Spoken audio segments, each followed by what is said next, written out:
And downstairs was okay, but the range was kind of like giving off a bit of smoke. And there was soot all over the floor from the pipe, the kitchen range pipe, which had come down. And I went into the parlor again, and I dared to go upstairs to see what was going on up there. And the walls upstairs had all been plastered in the old-fashioned way, where there was something put on and the plaster put over and then painted. And the ceiling the same. All upstairs was like this. There was 2 or 3 bedrooms in the big hallway. There was not a piece left on the walls or ceiling. It was on the floor in a powder. And the front end of the house, the top, where the 2 windows were, was gone completely. Just a big hole there. The pipe, the furnace pipe was still up. So I walked over, took the chance and walked over, which was stupid, but I was half stunned from the lightning too, because I had gotten quite a crack bolt, part of the lightning bolt.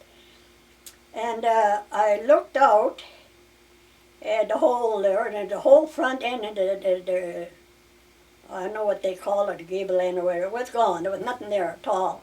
It was supposed to be 2 windows and, so on and so on. And I looked at the pipe, the furnace pipe, and it had hundreds of holes in it, as if someone had shot it with a machine gun, all the way down.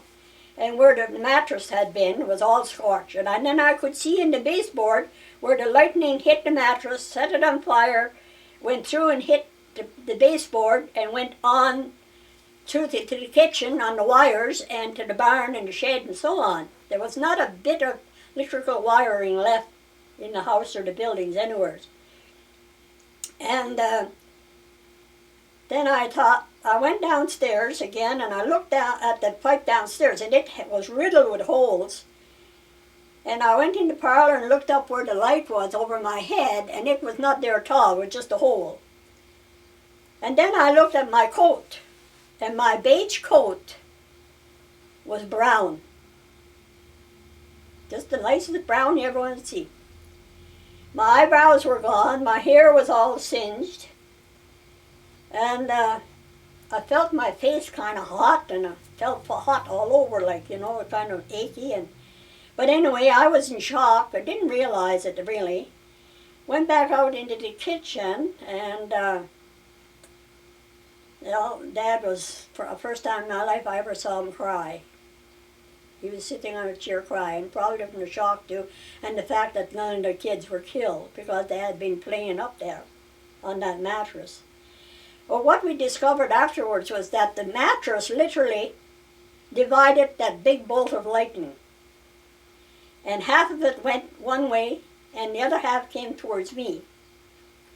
So, miracles do happen. I sit here as a witness. Miracles do happen. None of us were hurt too bad, but my skin turned like as if I had gotten a bad sunburn. And the baby, who had been in the crib in the kitchen, had gone paralyzed on one side. And that's another story. I'll leave it there. But miracles do happen. So God had mercy on us all and split the lightning bolt.